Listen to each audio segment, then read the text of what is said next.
Hello, my name is Vedaant Bal, and today I'm going to be interviewing Vibhuti Jha. Thank you, Vedant, for having me. And it's a real pleasure to be talking to a young man like you because it makes me young again. And it takes me back in my years. So shoot your question, whatever you wanted to ask me. Thank you very much. Actually, let's go back to your years. I have a question that's very relevant for youth like myself right now.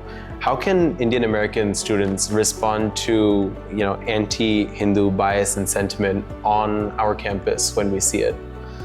And that's a remarkably relevant question. This is an issue which is very dear to my heart because my son grew up in this country. He went to school and college, and we had been dealing with that. Look, a whole lot of it that is happening to the Indian American children in America particularly is because we are not engaged with the communities around us in our schools and colleges. Because we are generally, and I'm a seriously believer in personal responsibility. If others are attacking us, it's for us to protect and defend ourselves. So what is happening right now in America, in the schools and colleges, is we are targeted. And I would urge all you youngsters to watch my interview, which I did on my show with Professor Kundan Singh and Krishna Maheshwari.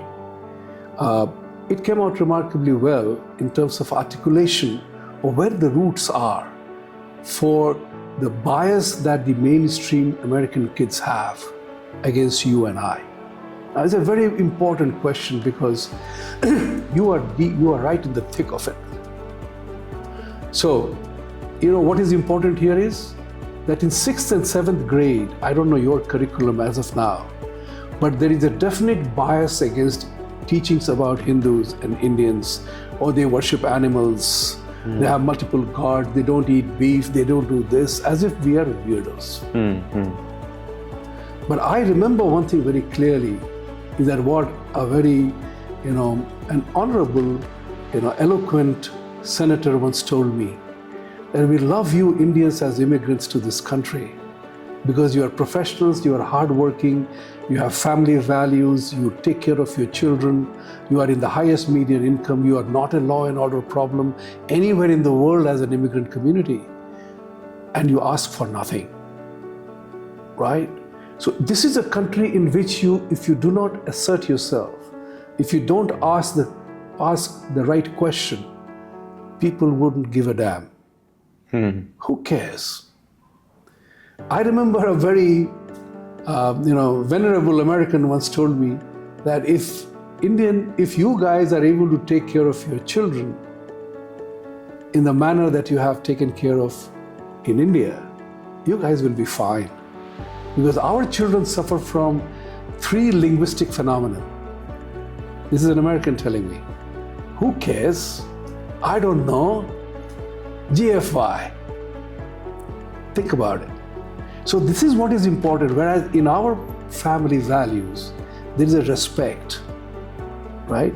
In Hindu families, children are not product of an accidental tourism. It's part of a relationship. It's a part of a family. You are not an accidental tourist in our lives. But in American social system, a lot of children are born and then marriage happens. The concept of family is different. So what is important for you is that why I'm requesting you guys to watch that interview on my show, Jaipur Dialogue USA. It's called Saving Hindu Children. It's specifically titled Saving Hindu Children because you are confronting a problem that we are not familiar with, parents are not familiar with. And Professor Kundan Singh, who is here in the seminar here, and Krishna Maheshwari is a Harvard student, MBA, and he wrote the entire thing called Hindupedia. That guy.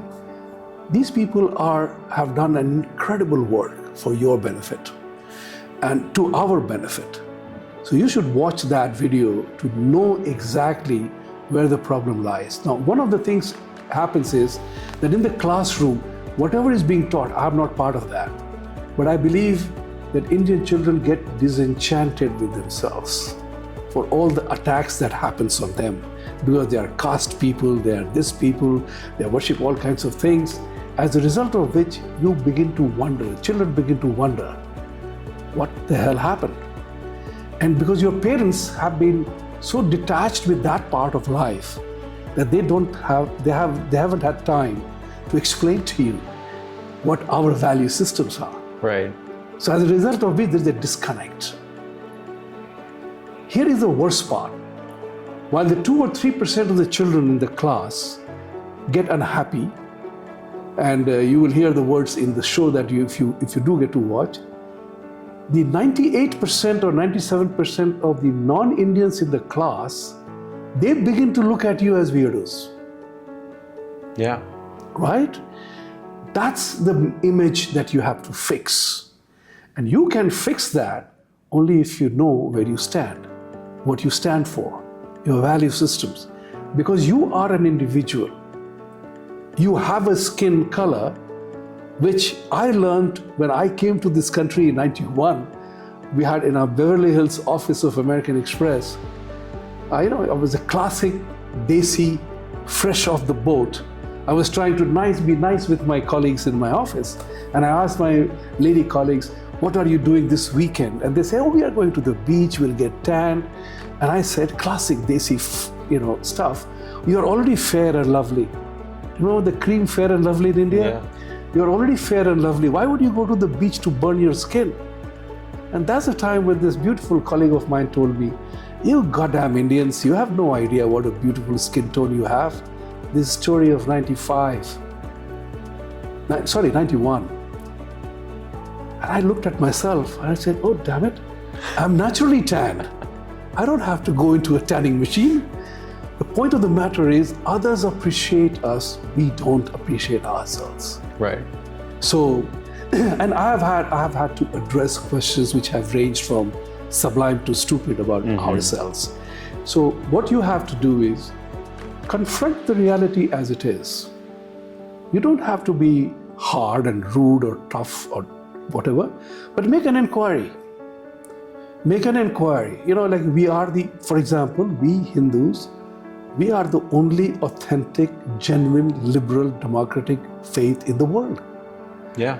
Unlike Christianity and Islam, let them be happy as they are, but they have a mandate, they have an instruction, they have a restriction of what to do, what not to do. You and I don't have. Because what is important in our dharma is a very simple thing. It doesn't matter how many times you pray in a day, what you do, that defines you. So this is where you have to become more aware, alert about your surroundings. Right. Don't become disinterested about yourselves. Get to know. We have a beautiful faith, we have a beautiful religion, and you are attacked.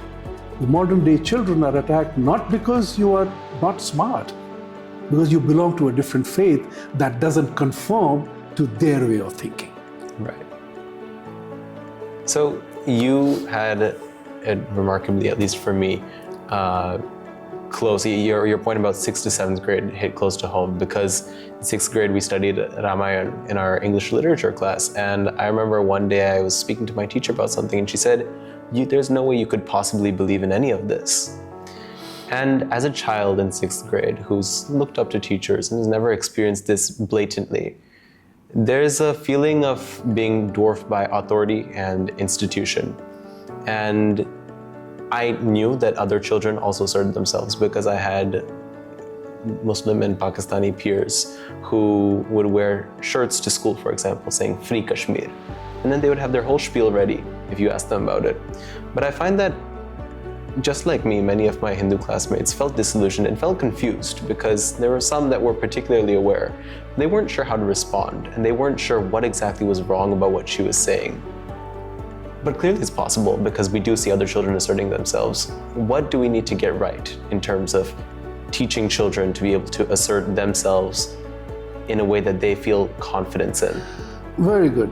I deeply appreciate your concern, because you experienced that. So I'm glad I shared that experience of yours. To begin with, what happens is, talk to your parents. Don't be afraid to ask a question. however inconvenient may be, and engage with them, because they are the ones who are your guide, first level of guide, right? And if your parents don't know, then ask them, who will teach me this? Who can tell me more about it? More often than not, I can tell you one thing, our parents, as parents, I'm not blaming myself because I was very aware and alert. So my son grew up, I didn't tell him that, hey, this is how you have to do things. I always said that if ever you have any confusion or doubt about your faith because of your peer pressure or whatever, check it out with me. Right. So you provide an anchor. Parents are your anchor. Go to them. And if they give you an answer which is not satisfactory to you, probe more. Because inquiry, see, this is what is important for you and I and us to understand. Freedom of speech is not about standing in a park and talking for half an hour. Yeah. Freedom of speech is all about making an inquiry, fulfilling your curiosity. This is what freedom of speech is. Freedom of speech lives in the why, the how, what, where, and when. Right. That's freedom of speech. Don't let anybody stifle that, but make an inquiry with your parents, with your peer group. So if somebody says something about Kashmir or anything like that, I've heard this before, ask them, what's your source of information? Ask them that question. What's your source of information? Where did you learn this from, right? And then be aware of what they do. Oh, our system is actually the only authentic, free, liberal religious order in the world. Yeah. Whether you pray or don't doesn't matter. It's like my father used to tell me, listen, I don't want you to pray, but sit with me and I'll be happy if you sit and join the Aarti. That's exactly what I did with my son. I didn't force him that you have to go to the temple, but I explained to him the rationale and logic, because our religion is remarkably based on science. This is very important for Indian kids, Hindu kids to understand that. Our religion is based entirely on natural order, right? Right. So all other religions are date specific. Hinduism existed even prior to that. Yeah. Right? So the question here is, how do you, react, interact, respond to an accusation? This is what is important for you, and you can do that very well if you are even slightly aware of it. That's what is important. I'll give you an example. So many people ask me, why don't you eat beef? Why you Hindus don't eat beef? So first of all, I said, listen, it's not true that Hindus don't eat beef. There is a certain group of people who eat beef. There is no prohibition from God not to eat beef. Right. Let's put it this way, very clear. And then I said, but there is another aspect of this. And that is perhaps the same reasons that you don't eat horse, cat, or dog. So I confront that question by not offering an apology for what we are, but confronting him with the question, why don't you eat horse meat or dog or cat? Right. Then they understand the sensitivity of it. Right. I said, you don't ask the Muslims about why they don't eat pork. I don't ask Muslims why don't they eat pork. Why do you guys have problem me not eating beef? And then I do give them the 4 good reasons why we don't. Would you like to know about that? I would love to. Okay. So this happened when after my consulting work, we were sitting for a dinner and the CEO of a company asked me, Vibhuti, can I ask you a tough question about your faith? I said, go ahead, make my day. Why don't you eat beef? I told him, apart from this opening thing that I told you just a minute ago, I said there is a reason for that. Because in our part of the world, first of all, we don't eat beef and we don't worship cow. But there is a thing called gratitude. You Christians use the word gratitude a lot. Right. Be grateful for God giving. And I said, be grateful to what? We are grateful to God for giving us an animal called cow, whose milk is the most potable milk for a human infant after mother's milk. Now, not all mothers lactated. Some had less, some didn't have at all.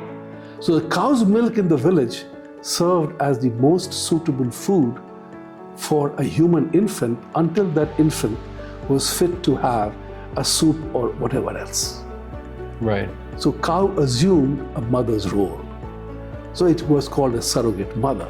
Now, would you kill your mother because she tastes good to you, or deny a human infant a meal of his or her own kind? And the cow's milk didn't serve only one family; the whole village infant survived on that. Yeah. So his response, exactly, I'm trying to mimic that whole thing. He said, "Oh, that's a good idea. That's a good reason." Then I said the second thing to him. I said, but the cow also became an economic unit because she delivered either a male or a female child, right? Mm-hmm. Female would become a cow again, but the male would go to the farm, do the tilling. Right. Food grain comes home, it gets sold, traded, consumed. It became an economic unit. I deliberately did not use the word Lakshmi, but I used the word economic unit. The cow became an economic unit. And how come? It is because when the cow, as compared to luxury, how come you use that word in comparison to luxury? It's not a luxury part. Right. Not at all. Right. Cow was delivering a male or a female child. Mm-hmm. Female would become cow again as she grows. Male would go to the farm, till the land, and then obviously you get food grains, you sell, you trade, you get money home, right? Yeah. So you consume the food grain. So it became an economic unit. I wouldn't use the word Lakshmi because he doesn't understand the concept of Lakshmi. Right. So I use the word economic unit, okay? The third thing I said, you guys talk about climate change. You have any idea that cow dung, and you may not have experienced it because I have lived in my own village in Bihar. So cow dung doesn't have a foul odor to it. Let me surprise you with that information. Really? Yes. Wow. It doesn't smell as ugly as your shit. Cow dung has a very unique odor. It's an odor. It's not a foul smell. Mm-hmm. And the cow dung is used in Indian villages as a paste in the house. And you burn the brick, you make the brick out of that, you burn it in the evening, insects and mosquitoes don't come. And cow dung is a biodegradable element by itself. Right. It's an eco-friendly biodegradable item. And in the villages, in the thatched villages, houses, they used to put the cow dung to make it firmer. And the flooring, it becomes a flooring item as well. Right. It's such a wonderful thing to happen. I've lived in that part, so I can tell you this. Then I said the fourth thing. After saying these three, I said the fourth thing, even in her death, cow hide is used for varieties of other purposes. So he said, holy cow. I said, exactly, holy cow. And then I said, you guys in the Western countries use the word cash cow for businesses. Guess where that word cash cow comes from? He says, I never realized that. This is what is called understanding. I've said this in my show. Today I met somebody who recalled that, Mr. Jha, you said this in your show on Jaipur Dialogue, and I remembered that. Oh my God, never thought about it from that point of view. So the issue for you is become aware of your extremely rich cultural heritage. You may not understand everything, you need not accept everything, but that's the freedom you have. Right. That's what is the beauty of our thing. So get engaged. Fight the bias. Don't take it lying down. Make an inquiry and be firm about it. Be proud about what you are. Never offer an apology for whatever. And I have answers to all questions that you may have. I would love you, because I have addressed questions which have ranged from sublime to stupid about our faith and the way we are. Right. And I will be very happy to share with you young people. I did that with my son. We'll be happy to do it with you guys again. I have one last question. Please. That's all right with you. Okay. You said religion and you said faith. And those words have different connotations in the West as they understand them and as we understand them, even when we use them in English. I was wondering if you could draw some of the contrast in that. See, our dharma is Right. dharma, is not religion. So I'm very dharma, proud of that. Yes. I'm very proud of that because we have transcended a couple of notches above a religious Right. practice. Right. That's very important for you to understand and be very proud of. Because you are not stuck in dogmatic belief, my way or highway. So this is something that you ought to be very proud of. Our dharma is based on the fact the sun, moon, earth, air doesn't have a religious stamp on it. And these are the life-saving forces. So if any time anybody tells you that we are weirdos, we Hindus are weirdos, ask them, what sustains you? The same God gave you and I a birth, right? Right? And God created life-sustaining forces. To name only three: air, water, and air, water, and sun. Sun. Right. Thank you. Air, water, and sun. What is sun? Energy, right? That sustains us. Otherwise, we would be in ice age. Yeah. Air, invisible, without which nobody will live even for a nanosecond. And water makes 75% of our body. Right. I'm not even talking about space and earth as yet. Right. But these are life-sustaining forces. It's common for all. There is no religious stamp on it.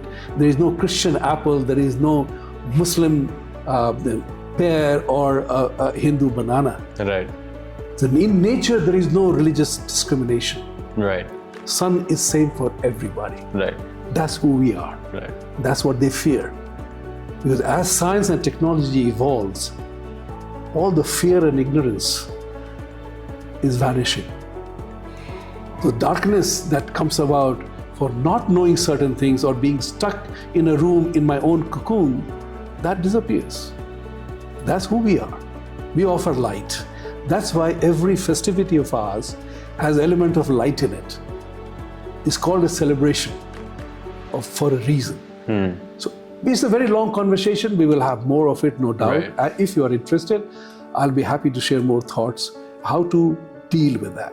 But don't get cowed down. Cowed down. Yes, don't get cowed down.